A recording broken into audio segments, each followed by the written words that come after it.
Hello everybody, welcome back to JTP. In today's video we are going to be analyzing something pretty interesting. President Trump, or former President Trump, is running for president in 2024. We'll be diving into this, and before I get started, please like and subscribe. And yeah, so back in 2020, Donald Trump lost. He lost Pennsylvania, a state Fetterman improved, and he lost Wisconsin. He lost Arizona, a state where even Kari Lake lost. And you get the gist. He lost and ended up getting 232. In 2016, what happened then? Well, Donald Trump defeated Hillary Clinton and won Wisconsin, Michigan, Pennsylvania, Iowa, Arizona, Georgia. He won all these states. So now if we can go to the 2022 Senate elections, and what happened there? Well, Democrats won big. They won the Senate. Mark Kelly won by like 5 points. What in Nevada, state where people thought would go red, it went blue. You can go to Wisconsin. Ron Johnson, overperformer, barely won. And Pennsylvania, John Fetterman, he won with nearly 5 points.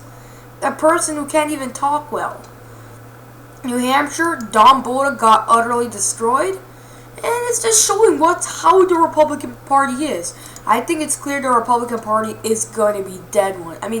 As of now, if this keeps on going, the Republican Party is dead. This showed that Americans want something new.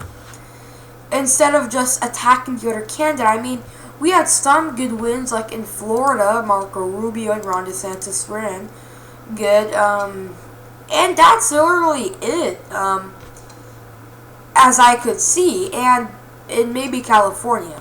So that's just showing a lot about the Republican establishment, and that's what I'm blaming it on. And plus, I'm going to blame it on Gen Z and mail-in votes, especially mail-in votes. Now, Republicans can do whatever they want, but again, Democrats will just lie in their couches. Okay, I'm not saying about all Democrats, but people are just gonna go vote in mail-in vote, and they don't have to get up, and that's what's really hurting the Republicans. And this is a bad sign. We should have some reform in this party.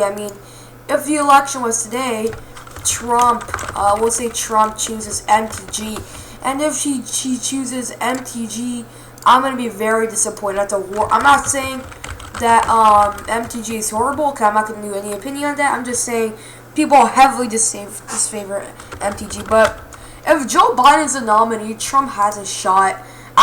Even Ocasio-Cortez,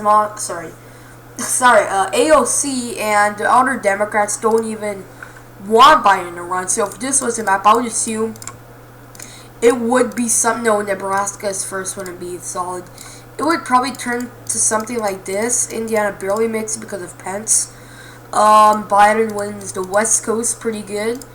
He wins, I would even say Colorado goes near 15. And this all goes blue. Illinois. Let me quickly fill this in. Minnesota as well. Virginia. New Hampshire. All this. Okay, we know what will happen in these states. I don't think Texas would be likely. Kansas would, the first district of Nebraska. Texas could, but I'm just going to say it goes leaning right now, just in the environment. Now leaning states, Biden does have Michigan, and he does have Georgia. Georgia is a blue state. Herschel Walker, a famous football running back, couldn't even win Georgia, and the runoff will probably go to Warnock's favor with a lead margin. Okay, now we go to the second district of Nebraska. That's probably going likely Democrat. And now we go to Trump's. He does carry Texas. He carries North Carolina, and he'll probably carry, or we'll say, okay, Nevada. We'll say it goes barely red. I do think Trump has a shot against Joe Biden and Wisconsin. And Biden's going to win Arizona. You can say whatever you want. It's just, actually, I'm going to label it as a toss-up. Okay, Kari Lake lost the state of Arizona. If this was against a generic Democrat, I would say that Biden, a generic Democrat, will win here with a lean, if not. But Biden is really unpopular in Arizona. So I'd consider Arizona, Pennsylvania the main toss-up. So Trump still has a shot if Biden's running.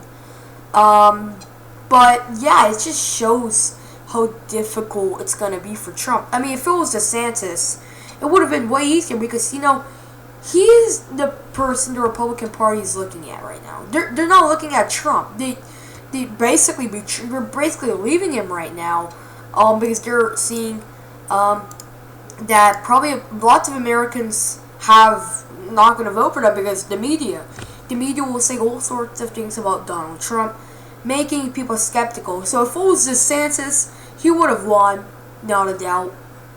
But again, Donald Trump's running. We are going to see him running. I'm curious to see how the primary plays out. I mean, we can go to the 2024 presidential election. Let me just get it. So we can go to the 2020 presidential election, and then we're going to go to 2024. And we can see the nominees for the Republican Party. Okay, so we go down. Okay, Republican Party. Okay,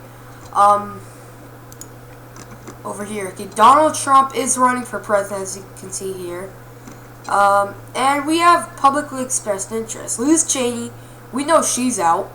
We know Christie's out. We know Cruz is probably not going to win. Elder. Haley has somewhat of a shot, probably not, but Pence, maybe. So the only candidates I would see would be, I mean, none of these candidates are a threat, but the most of a threat I would say it's going to be Pence or Pompeo or so.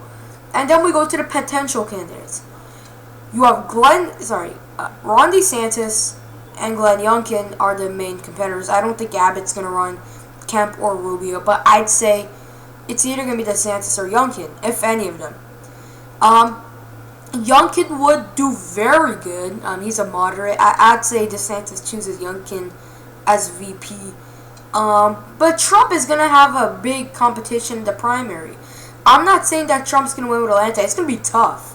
And I honestly think DeSantis could beat Trump. I mean, look at the polls. I'm not sure if it shows it over here. Okay, look over here. DeSantis is leading Trump. And that really speaks volume. Look over here. Okay, before we used to see DeSantis, I'm sorry, Trump. Oh, Trump was conquering. Now, DeSantis. And I think it's going to probably increase. So that's a thing to watch out for. DeSantis is becoming a threat for Trump, and he really needs to watch out for that. Which is probably the reason why he's saying all these things about Ron DeSantis. And we can go to the Democratic primary. Joe Biden, they're saying he publicly expressed interest. And then we have all sorts of candidates. Eric Adams, Cory Booker, Pete Buttigieg, Roy Cooper. If Roy Cooper ran, that would be outstanding for Democrats. Kamala Harris, Wes Moore, AOC, John Ossoff, another good candidate who would win big. Ayanna, Bernie, Nina, and Warnock. I don't know how Warnock's over there. I'm kind of confused. But anyways, there you have it. Okay, these are the potential candidates. So actually, Hillary Clinton is not running for president. Declined. Okay, it says that Gavin Newsom's not running. Okay, big news. So it's gonna be interesting. I'd say the candidates are gonna be Trump and Biden, but we'll see. Even DeSantis could run. So thank you so much for watching today's video. I hope you enjoyed, and please make sure to subscribe. And yeah, bye.